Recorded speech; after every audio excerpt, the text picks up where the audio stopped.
오늘 개장 전 알고 넘어갈 뉴스는 블랙 프라이데이 관련한 이 뉴스들이 주를 이루고 있습니다. 일단 첫 번째 뉴스는 온라인 판매가 주도한 블랙 프라이데이 소식이고, 두 번째는 이거에 이어서 이제 끝나지 않은 쇼핑, 오늘까지 이어지는 사이버 먼데이 관련한 이야기입니다.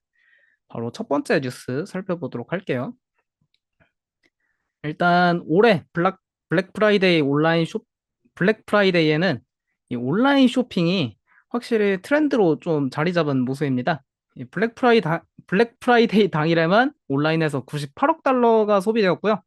이는 이 전년 대비해서 7.5% 증가한 수치입니다. 그리고 올해는 이 온라인 판매가 강세를 보인 것도 특징이었는데, 이 BNPL, 특히 Buy Now Pay Later, 그러니까 지금 사고 나중에 갚는 BNPL이 직전 주 대비해서도 72% 증가하면서 올해는 BNPL이 확실히 대세라는 모습을 보여줬습니다. 아무래도 좀 거시 경제가 어려워지다 보니까 이 소비도 둔화되고, 그래서 올해는 일단 사서 오늘의 나는 즐기고 나중에 이제 내일의 내가 갚자, 뭐 그런 심리가 작용하고 있는 것 같습니다. 이 자료 지난주 금요일 날 보여드렸었는데 그때 좀 방송 환경이 안 좋아서 잘 못 보여드렸거든요. 이 BNPL 증가 전망 자료인데 2022년 대비해서 2023년에 성장세가 훨씬 더 가팔라지고 있는 상황입니다. 이렇게 BNPL이 인기 많아지는 데에는 역시 고금리에 따른 좀 소비 둔화 영향이 있는 것 같고요. 그리고 아까 이제 자료는 그 어도비 애널리틱스에서 집계한 자료인데, 이번에는 여기 소비자들이 좀 더 직접 카드 결제를 하다 보니까 이 데이터 정확도가 더 높을 수 있는 마스터카드의 자료입니다. 마스터카드에서는 블랙 프라이데이 전체 소매 판매는 2.5%가 증가했다고 발표했고요. 여기서도 온라인이 8.5%, 그리고 오프라인이 1.1% 증가하면서 올해 블랙 프라이데이에는 확실히 이 오프라인보다 온라인이 주도했다는 것을 알 수 있겠습니다.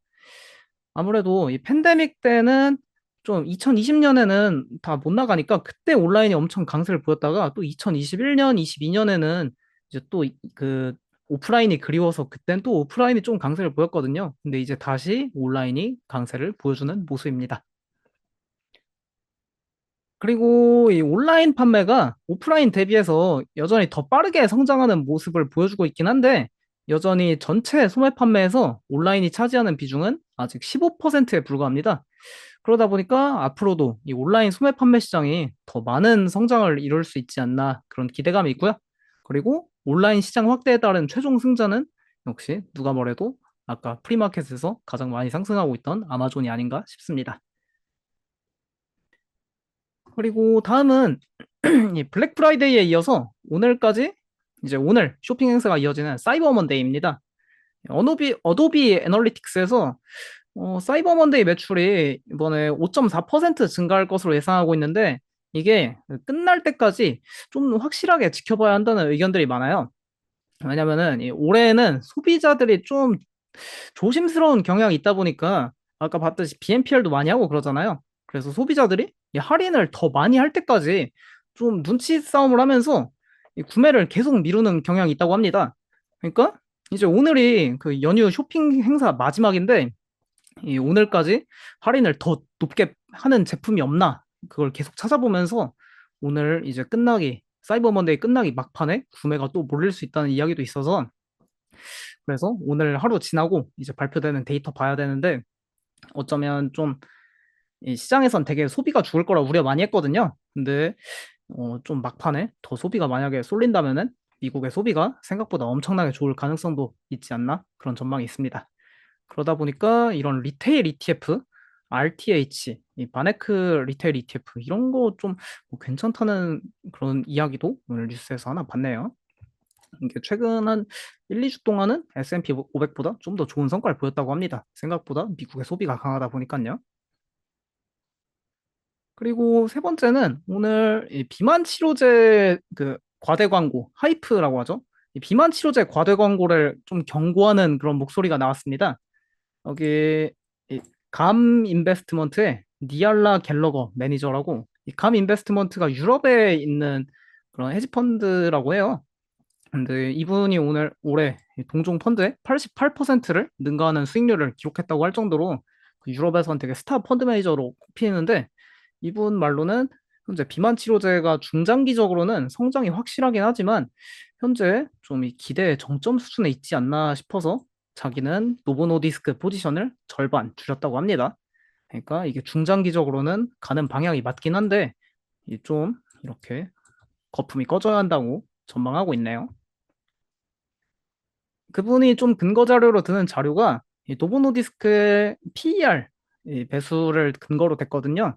현재 노보노디스크가 올해 50%에 가까운 시장 랠리를 보여주다 보니까 현재 PER이 30에서 35배 사이에 이렇게 거래되고 있다고 합니다.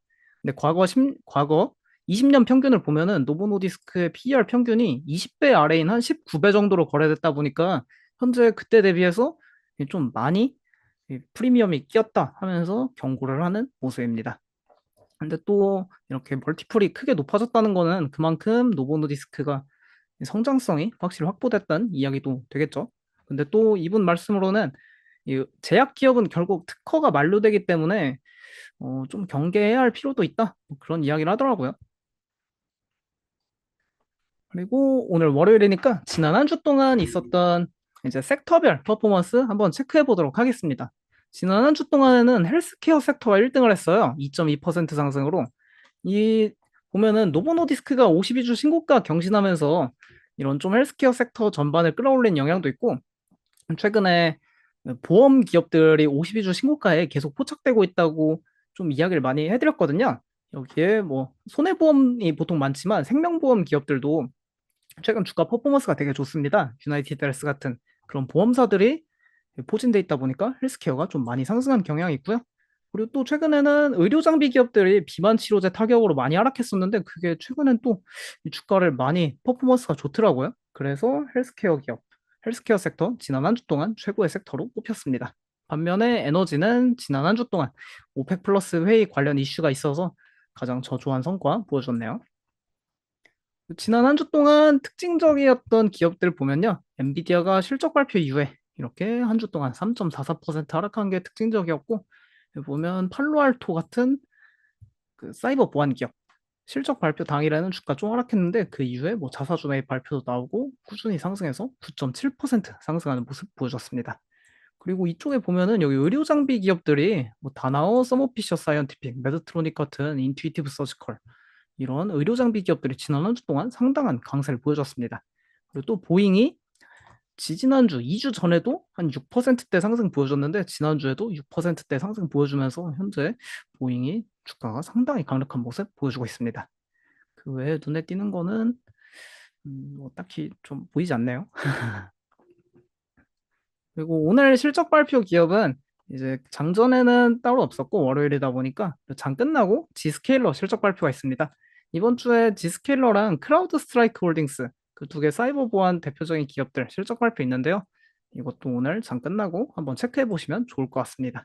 최근 주가 상당히 강한 모습 보여주고 있죠. 그리고 52주 신고가 경신 기업 오늘 체크해 보려고 하는데요. 52주 신고가 경신 기업 왜 자꾸 체크하냐면은 미국의 52주 신고가 아무 이유 없이 가는 기업은 없습니다.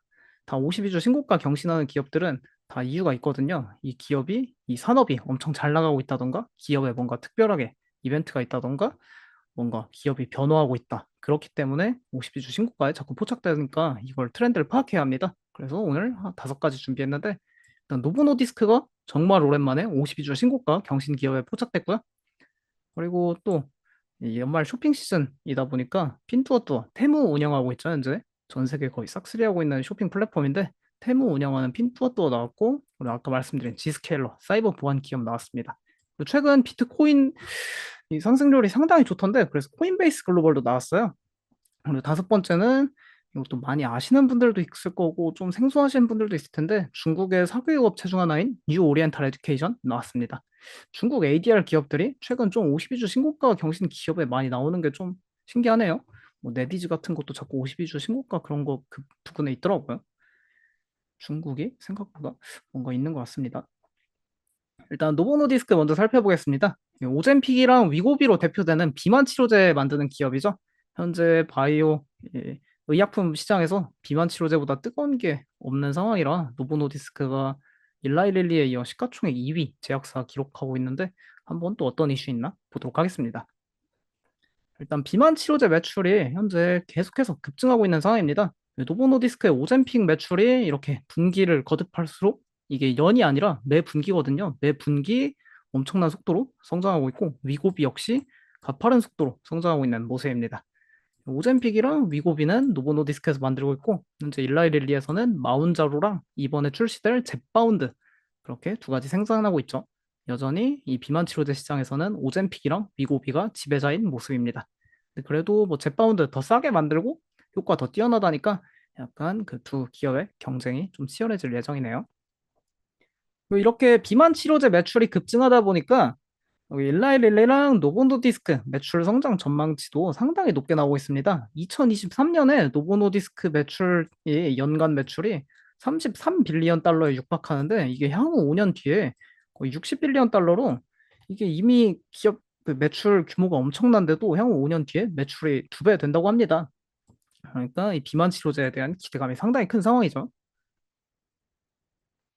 그리고 이거 지난주 목요일쯤에 이제 뉴스 나온 건데 노보노디스크에서 비만 치료제 시장이 더 커지니까 이걸 투자하는 시설, 생산 시설을 더 늘리기 위해 프랑스에 이거 생산 공장을 더 늘린다고 합니다. 프랑스 마크롱 대통령이 이렇게 옷 입고 노보노디스크 프랑스 공장 직접 방문하셨고요. 그래서 프랑스에 2.3빌리언 달러 규모로 공장 투자한다고 합니다. 그리고 또 어제쯤 나온 뉴스인데 이제 노보노디스크에서 비만 치료제 위고비를 아시아 최초로 일본에서 판매할 예정이라고 합니다. 근데 이게 되게 웃긴 게 일본이 좀 뭐 보신 분들도 아시겠지만 사람들이 한국에 비해 좀 왜소한 편이잖아요. 그래서 세계적으로 봤을 때 일본의 비만율이 상당히 낮다고 합니다. 근데 여기에 위고비 출시해서 과연 판매가 많이 증가할지는 좀 아직 의문인 상황이네요. 그래서 노보노디스크 이렇게 52주 신고가 경신하고 있는 상황입니다. 근데 오늘은 아까 말씀드렸듯이 좀 경고하는 목소리도 있어서 선물 시장에서 조금 하락하는 모습이네요. 그리고 두 번째는 핀투어투어인데 핀투어투어 자꾸 올라가는 이유는 간단합니다. 여기 온라인 쇼핑이 사상 최대치 계속 경신하고 있고요. 올해도 아까 처음에 말씀드렸듯이 블랙 프라이데이랑 땡스기빙 데이 매출 온라인 쇼핑이 거의 지배하고 있는 상황입니다. 아무래도 아마존이 그 시장을 지배하고 있지만 중국의 테무 역시 자꾸 시장을 이거 갉아먹고 있거든요. 그러다 보니까 좀 기대감이 있지 않나 싶은 상황입니다. 그래서 블랙 프라이데이에 아마존이 당연히 대장이지만 이렇게 테무 그리고 또 쉬인 이렇게 이 중국 브랜드 두 개가 조금 아마존에게 도전장을 내밀고 있는 상황인데 근데 또 이번에 재미난 뉴스가 나왔습니다. 로이터에서 이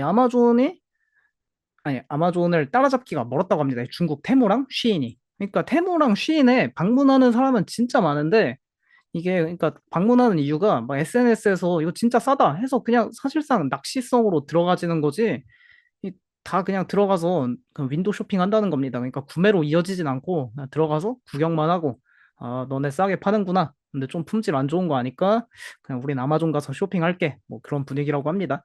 근데 그럼에도 불구하고 테무 운영하고 있는 핀투어투어 52주 신고가 계속 경신하고 있네요. 그리고 세 번째 이제 지스케일러랑 크라우드 스트라이크 홀딩스 나왔습니다. 이 두 사이버 보안 기업 모두 현재 52주 신고가 경신 계속하고 있는데 이번 주에 이거 오늘 끝나고 실적 발표 있고 크라우드 스트라이크 홀딩스는 화요일 장 끝나고 네, 내일 장 끝나고 실적 발표 있다 보니까 좀 실적에 따라 주가 향방이 갈릴 가능성이 높겠습니다. 그리고 팔로알토 네트워크스 역시 52주 신고가 계속해서 경신하고 있고요. 아마존 컨퍼런스는 어떤 얘기죠? 아마존 실적 발표 얘기인가요? 아니면은 연간 투자자 행사인가요? 좀 더 제가 이따 방송 끝나기 전에 한번 확인해보고 말씀드리도록 하겠습니다. 그리고 세 번째는 코인베이스 글로벌 나왔는데 비트코인이 올해 YTD 기준 124%나 상승했어요. 그러다 보니까 이 코인베이스에서 다시 거래량이 증가할 것 같다. 뭐 그런 기대감 때문에 상승하는 그런 것도 있는데 약간 이게 좀 우려의 시선도 있습니다. 왜냐면은 비트코인 가격은 계속 상승하지만 코인베이스는 결국 이 수수료 떼기로 돈을 버는 거거든요. 얘네가 거래소다 보니까. 근데 좀 코인 시장이 이게 개인 투자들이랑 기관 투자자들도 조금 거래가 많이 줄어들고 있습니다. 그래서 이 2021년 4분기에는 이렇게 548 밀리언 달러 이렇게 거래 규모가 엄청 컸는데 근데 이제 92 빌리언 달러까지 거래 규모가 크게 감소했고요. 최근 3분기에는 이게 한 70 수준으로 더 감소하고 있는 상황입니다. 계속해서 코인베이스에서 암호화폐 거래량은 감소하고 있는데 근데 또 이 주가는 상당히 좋거든요. 그래서 이유가 뭔지 좀 찾아보니까 가장 큰 이유는 이제 내년 1월에서 4월 사이에 비트코인 현물 ETF가 승인될 가능성이 상당히 높다고 해요. 그러다 보니까 조금 이 비트코인 현물 ETF 승인 기대감이랑 그리고 또 이 지난주에는 블랙록에서 이더리움 현물 ETF도 신청했다고 합니다. 그래서 이런 기대감 때문에 코인베이스 좀 상승하는 모습 보여주고 있고요. 그리고 또 하나 또 기대감이 있는 게 저는 코인을 한 번도 안 해봐서 잘은 모르지만 또 비트코인에 반감기가 있다 하잖아요. 이 4년에 한 번씩 채굴 난이도가 높아져서 그러니까 이제 채굴이 더 어려워지니까 희소성이 높아지는 거죠. 이번에 2024년 4월에 네 번째 반감기가 예정되어 있다고 합니다. 일단 첫 번째 반감기 때는 반감기 이후에 1년 동안 8,000% 비트코인 가격 상승했고요. 그 다음에 2016년에는 284%, 그리고 2020년에는 538% 상승해가지고 이번 네 번째 반감기 이후에는 이게 1년 동안 얼마나 상승할지 또 그런 기대감이 존재하고 있는 상황입니다. 그래서 코인베이스 글로벌 이렇게 52주 신고가 계속 경신하고 있는 상황이네요. 근데 또 이렇게 월봉으로 봤을 때는 상장했을 때에 비해 이게 막 400달러 그랬는데 여전히 바닥을 기고 있는 상황입니다. 또 뭐 비트코인 반감기 때 뭐 대박 난다면은 다시 올라가겠죠. 그리고 마지막은 52주 신고가 경신 기업 중에 이 기업들 아시는 분들 있을지도 모르겠습니다. 이탈 에듀케이션이랑 신동판 교육, 뉴 오리엔탈 에듀케이션이죠. 그리고 가우투 이런 거 있는데 이 기업들이 중국의 사교육 규제 때문에 2021년 7월인가 그때 아마 나왔죠. 사교육 규제. 그좀 이제 출산율 다시 장려하고 뭐 그러기 위해 사교육 규제를 하면서 이 미국 중국의 교육 플랫폼 기업들 다 주가 이렇게 막 마이너스 99% 하락하고 그랬는데 이 기업들이 최근 엄청 화려하게 부활을 하고 있습니다. 그 부활의 요인이 얘네가 이제 사교육을 못 하다 보니까 직원도 한 8만 명 있던 거 이제 6만 명 정도 잘라버리고 이제 직원도 얼마 안 남았거든요. 근데 이제 학원 운영 어차피 못하고 교육 못하니까 다 라이브 커머스로 전환했습니다. 이 사교육 업체들이. 그러니까 이렇게 이제 이 위민홍이라는 이 CEO분이 그 막 좀 농촌 출신이라 이런 거 농산물 팔고 이런 걸 옛날부터 좀 하고 싶었다 해요. 근데 마침 사교육 규제 당하고 그런 김에 이 다 스타 강사들입니다, 여기. 이분들 다 여기 뉴 오리엔탈 에듀케이션의 신동판 교육의 스타 강사들인데 이분들 데려다가 이제 다 라이브 커머스 여기서 상품 팔고 있는 겁니다. 근데 이게 또 대박 나면서 여기 상품을 팔면서 이런 식으로 이제 뭐 허니, 피치, 뭐 그레이프는 포도 뭐 이런 식으로 또 영어 강의도 섞어서 하고 있거든요. 이게 되게 대박 나면서 그러니까 이제 교육을 좀 이런 식으로 좀 편법식으로 이렇게 온라인 교육도 하면서 돈을 벌고 있는 상황입니다. 그리고 얘네가 이제는 또 이렇게 라이브 방송을, 라이브 커머스를 이제 관광 상품을 판매하는 그런 라이브 커머스로도 또 진출을 한다고 해요. 그러니까 이제 사교육 업체가 아니라 사실상 라이브 커머스 업체로 진화하면서 주가가 이렇게 52주 신고가 계속 경신하고 있는 상황입니다. 이거 아마 주가 1달러까지 갔던 기업이죠. 근데 아마 10대 1 리버스 스플릿하고 액면 병합하면서 주가 좀 많이 커졌고요. 그래도 바닥 대비해서 엄청나게 주가 올라온 상황입니다. 거의 2021년 이후 수준까지 지금 도달하고 있네요. 그리고 이 짝꿍, 그 전에 이 뉴 오리엔탈 에듀케이션 주가 막 이렇게 상승하는데 이거 좀 테마성 아니냐 그럴 수 있는데 이 기업이 라이브 커머스로 전환하면서 현재 실적 개선 엄청나게 나타나고 있습니다. 일단 직원을 6만 명 가까이 자르다 보니까 전체 직원의 한 80%가 잘렸거든요. 그러다 보니까 일단 비용 엄청나게 절감됐고 이제 라이브 커머스 또 그 수익 인기 많아지니까 수익 창출이 엄청난 상황입니다. 그래서 그 짝꿍 기업 중 하나인 탈의 에듀케이션도 이렇게 주가 저는 금요일 날 15% 상승하고 그랬네요. 이것도 52주 신고가 계속 경신하고 있는 상황입니다. 근데 얘는 좀 바닥에서 이렇게 많이 올라오진 못했는데 얘네는 좀 라이브 커머스로 전환이 느린 상황이에요. 그리고 얘네는 이제 수학이랑 과학 그런 쪽에 그런 그 과목에 집중하던 온라인 교육 플랫폼이라 그런 거는 이제 규제에 거의 직격탄을 맞고 있는 상황이어서 그래도 라이브 커머스로 전환을 해도 좀 쉽지 않은 상황입니다. 그리고 또 미국의 온라인 이런 교육 플랫폼들도 중국 못지않게 계속 잘 나가고 있거든요. 듀오링고 같은 것도 계속 52주 신고가 경신하고 있는 상황입니다. 그리고 또 미국의 이제 코세라라고 막 학위 이제 여기서 발급받을 수 있고 그 좀 아이비리그에 있는 대학들 그런데 거 온라인으로 들을 수 있는 이 코세라 여기도 52주 신고가 계속 경신하고 있는 상황입니다. 그리고 시장이 최근 너무 강하다 보니까 52주 신저가 기업은 따로 없고요. 골든크로스, 데드크로스 기업 하나씩 살펴보겠습니다.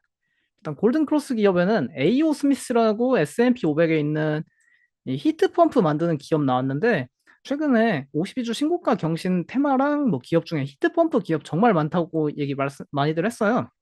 근데 이번에도 하나 나왔습니다. AO 스미스가 여기 히트펌프랑 얘네는 이제 에어컨은 안 만들고 그 정수기 그러니까 온수기를 만듭니다. 온수기랑 그리고 이제 마시는 정수기 만들고 있는데 이 히트펌프 최근에 이슈 하나 있었죠.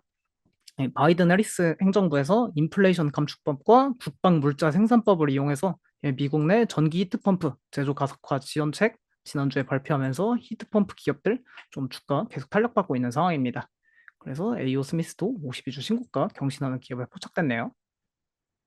52주 신고가는 이제 돌파하려는 모습이고 골든 크로스 포착됐습니다. 그리고 데드 크로스 기업은 프록터 앤 gem블이 나왔어요. 이게 좀 왜 나왔냐면은 중동에 최근에 이 불매 운동이 상당히 심합니다.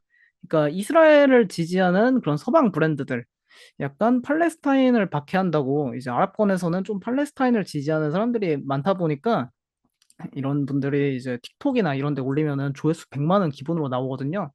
그러니까 이제 보이콧하는 브랜드 중에 P&G 속하고 있다 보니까 이렇게 프록터 앤 gem블 최근에 50일 이동평균선이 200일 이동평균선 하향 돌파하는 데드크로스 발생했습니다. 그리고 오늘 새로 투자 의견 나온 거 살펴볼 텐데 인투이트 나왔습니다. 인투이트도 내일 장 끝나고 실적 발표 있는데 일단 JP모건에서 투자 의견 중립 제시했습니다. 인투이트 어시스트 같은 이런 생성형 AI 도입한 건 상당히 긍정적인데 여기 JP모건에서 한번 웹 트래픽을 분석해 보니까 퀵북이랑 크레딧 카드만 긍정적인데 이 인투이트 매출에서 가장 중요한 사업부죠. 매출의 거의 한 7, 80% 차지하는 이 터보텍스는 약간 혼조세를 보이고 있다라고 이야기하면서 인투이트에 대해 투자 의견 중립 제시하고 있는 상황입니다. 그래서 상승 여력은 오히려 마이너스 17% 나타나고 있네요. 그리고 두 번째 투자 의견은 이제 CT에서 울타뷰티에 대해 투자 의견 중립 제시하고 목표 주가 하향 조정했습니다. 울타뷰티는 목요일 장 끝나고 실적 발표 예정돼 있는데 CT의 의견에 따르면은 울타뷰티가 작년보다 더 높은 프로모션의 영향으로 이번 3분기 실적이 소폭 하회할 것으로 예상한다고 합니다. 그리고 CT에 따르면은 이 울타뷰티에서 파는 이 뷰티 제품의 트렌드가 좀 둔화됐고 여기가 프로모션도 증가하고 또 도난도 증가하다 보니까 이번에 가이던스를 하향할 가능성이 좀 높다고 해요. 그리고 다음 2024 회계년도에도 울타뷰티 어려움이 좀 계속될 거라 전망하고 있습니다. 특히 울타뷰티는 여기 타겟에서 이렇게 샵인샵 형태로 매장을 운영을 많이 하는데 타겟에서 한 매출이 한 4, 50% 발생하고 있거든요. 근데 그래도 타겟이 이번 실적 발표에서 그래도 우리 뷰티 판매는 잘 된다 뭐 그런 코멘트가 있었으니까 약간 뭐 좀 기대 반 걱정 반인 상황입니다. 아무래도 기대는 좀 타겟에서 그런 코멘트를 했다 그런 게 있고 걱정적인 면은 울타뷰티가 최근 세포라한테 완전히 밀리고 있는 상황이죠. 최근에 뭐 영상 본 적 있는데 세포라 앞에 줄이 엄청나게 길 걸 보았습니다. 블랙 프라이데이에. 그리고 마지막은 이제 플라커 나왔습니다. 플라커는 수요일 개장 전에 실적 발표 예정되어 있는데 CT에서 이제 투자 의견 중립에서 매도로 제시했습니다. 상승 여력은 마이너스 20% 나타나고 있네요. 이 CT에 따르면은 거시경제 환경이 좀 악화되고 있고 플라커의 재고 수준이 여전히 높다고 합니다. 그러다 보니까 연말에 더 많은 프로모션을 진행함에 따라 이제 마진이 악화될 거라 예상하고 있고요. 이 플라커에서 아무래도 나이키 제품을 거의 많이 판매하고 있다 보니까 나이키 매출이 64%나 차지하고 있어요. 그래서 플라커가 자기들이 뭔가를 이제 개선하고 싶어도 자기의 운명을 자기가 통제할 수 없는 상황이라고 합니다. 그러니까 결국 나이키 인기가 좀 옛날만큼 돌아오지 않는 이상은 이 플라커가 좀 많이 어렵다고 하네요. 그래도 플라커가 CEO도 바뀌고 이제 막 온러닝이랑 뭐 아식스 그리고 이제 또 호카 그런 최근에 인기 많아지는 뭐 뉴발란스, 푸마 그런 것들 많이 도입하고 있긴 한데 그래도 여전히 나이키 의존도가 너무 높다 보니까 약간 계속해서 우려의 모습 나타나고 있습니다. 그리고 오늘까지 사면 배당받는 기업 살펴볼 텐데요. 일렉트로닉 아츠 이제 피파 게임으로 유명했는데 이제 피파 게임이 그 라이센스 취득 못해서 FC 게임으로 바뀌었죠. 그걸로 유명한 일렉트로닉 아츠가 배당 수익률 0.56% 나오고 있고요. 그리고 또 이거 타밀 피거랑 켈빈 클라인 갖고 있는 PVH 오늘까지 사면은 배당률 0.15%로 12월 20일 날 배당받을 수 있습니다. 최근에 의류 기업들 주가 강한 모습 보여주고 있는데 그래도 좀 에버크롬비나 뭐 갭 같은 최근 좀 블랙 프라이데이에 소비 많이 되는 그런 브랜드들만 잘 나가고 있고 이런 거는 그래도 약간 우려가 있지 않나 싶네요.